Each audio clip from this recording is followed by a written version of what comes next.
Montrer. J'ai appelé le président de l'Assemblée nationale à 16h30. Non, s'il vous plaît. Je veux juste faire des précisions avant de démarrer. Parce que ça, je ne vais pas le montrer dans la communication, s'il vous plaît. Okay. Ça, je l'ai appelé à 16h30. C'était pour demander à ce qu'on démarre. Parce que les gens sont en train de véhiculer l'information comme quoi c'est nous qui bloquons. Et c'est inexact. Et je viens de le rappeler, il descend tout de suite parce qu'il y a... Et on avance. Maintenant, ce qui est en train de se faire, on y viendra tout de suite. Okay. Nous sommes d'accord? Mais vous avez vu par vous-même, hein? Très bien.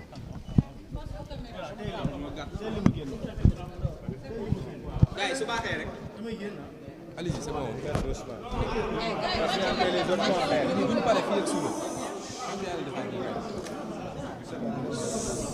Allez-y, président. Voilà, bonsoir à...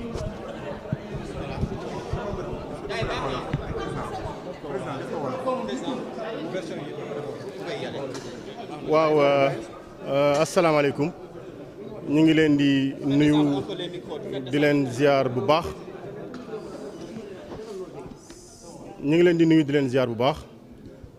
sunu ñëw fii wax ak yéen nag du lenn lu dul indi gindeeku parce que seen yenn collègues journalistes ñu ngi bind message di wax ni dañoo dégg ni ñun waa Yewwi ñoo bloqué les travaux au niveau de l'Assemblée ma bëgg wax ni loolu amut yoon dafa wax ni 1 heure avant démarrage yu session bi président de groupe yi dañuy déposer les listes bu ñu noppee ci loolu li ñuy déposer mooy la composition des membres du bureau bi nga xam ne dañ ko war a jàlle par élection de liste lii mooy li yoon santaane bi ñu ñëwee ci suba déposer nañu sunu déclaration de constitution de groupe intégralité wu député yi bokkoon ci Yewwi Askan Wi déposé na parce que ñun dañoo lancé benn communication wax député bu bëgg a bokk ci biir groupe bi na nga inscrire tous se sont inscrits mais nañu nangul mbir groupe bi dafay liggéey ak conférence des leaders te groupe bi am na souveraineté am na maqaamay tànn kan lay jox poste wala kan la ko dul jox kooku c'est la liberté du groupe mën na ko def par consensus mën na ko def par démocratie majoritaire déposé nañ nag sunu liste bi ñu proposé pour le bureau en partant du quotient bi nga xam ne bi moom la yoon wax ni képp koo xam ne kii da nga am ay député ci anam bii bu ñu defee répartition quotient bi lii nga mën a am ci bureau assemblée nationale. li fi am nag bañ ko déposé ba léegi ñu ngi toog di xaar te à partir du moment où déposé nañu li des mooy def consolidation bind loolu lépp indi ko ci bureau assemblée nationale ci plénière bi wax ne liste bi lii la ku contesté nga contesté. président assemblée nationale def suspension de séance pendant 1 heure de temps ñiy waxtaan bu ñu déggewee xayrun bu ñu déggewul xayrun bu fekkee am na yeneen lu fay def ñu def ko foofu mais lii la yoon santaane mais ñu déposé suñu liste ba pare ñu jël ko informé ci ay nit parce que nit ñaa ngi wax ni diw diggu na alors que le secret du dépôt on ne l'a pas assuré ici et ce n'est pas la première fois donc ils ne nous ont pas assuré le secret du dépôt ba nit ñi jot nañ ci ba ñu ngi ciy def ay négociations ci ay groupes yu war a fat ay nit dugal leen ci fii affilié apparenté wu fii wala apparenté wu fee ba ñu ngi xëccoo ay député ndax ñii nee nañ bu ñu dugg ci groupe sangam dañ leen di may ay poste ñi leen kaay leen ci ñun ngeen yokk ñu doole.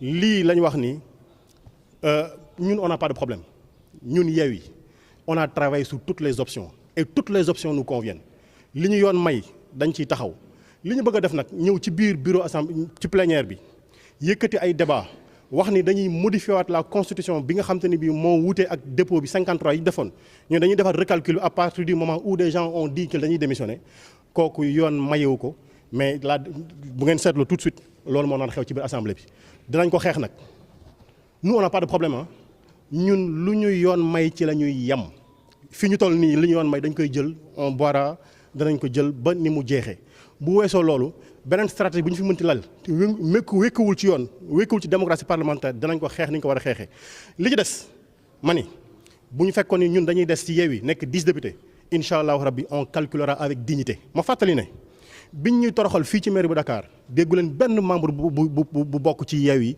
bu jóg wax on est resté digne et cette dignité là on compte la conserver li ñu yoon may dañ koy jël danañ ko doxal li ñu war a xeex danañ ko xeex ci anam bi ñu ko war a xeexe foofu lañ ci yem. est-ce que dafay tekki dañuy bokkee ci taxawu Sénégal bokkuñ ci bi yoon ci liste bi ngeen déposé. boole wuñ leen ci liste bi ma tontu leen mu leer mais loolu c'est la démocratie du groupe c'est le groupe qui décide de manière autonome boole wuñ leen ci pour mu leer léegi nag li ci yoon maye na ko règlement intérieur prévoir na ko nañ ci yam ci loolu leneen lu ñu ci def ñun fañ ko war a xeexe danañ ko xeexe li ci des nag moom sénégalais ñooy atte bu fekkee ni am na ñu ne dañuy nekk candidat waxtaan fii jàppale ma fii sotal ma kii daaneel ma kii kooku sénégalais yi lii di xew ci assemblée tout de suite ak ci kanam tuuti dana ko leeral na sénégalais yi toog xaar asalaamaaleykum wa rahmatullah.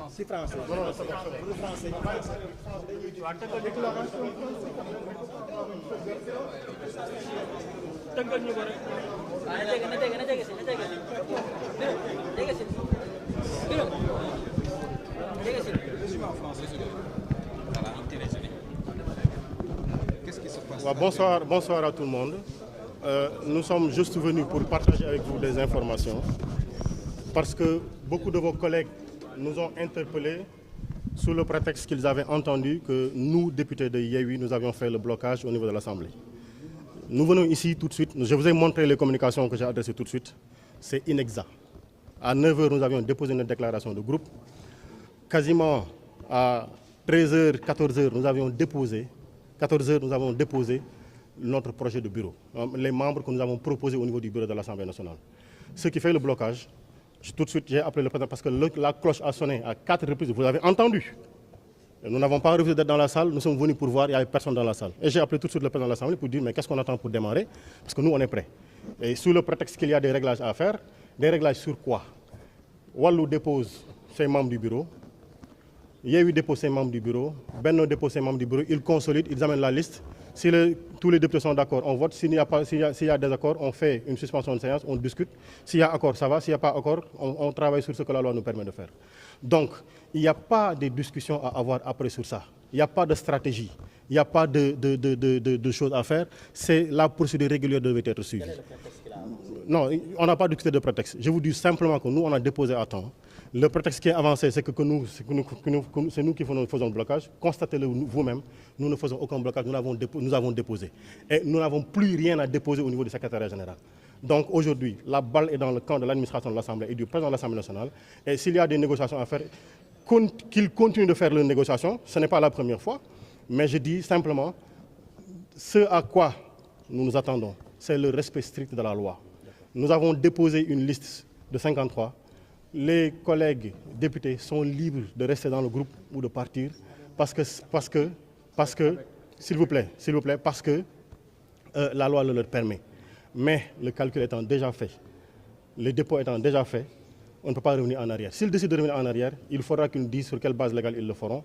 En tout cas, nous, ce que la loi nous donne comme droit, nous allons rester debout pour le prendre. S'il y a autre chose, par les voix qui nous seront permises, nous allons nous y opposer.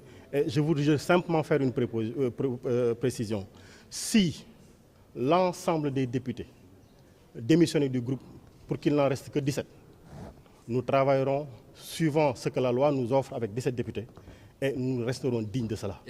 Donc, non, je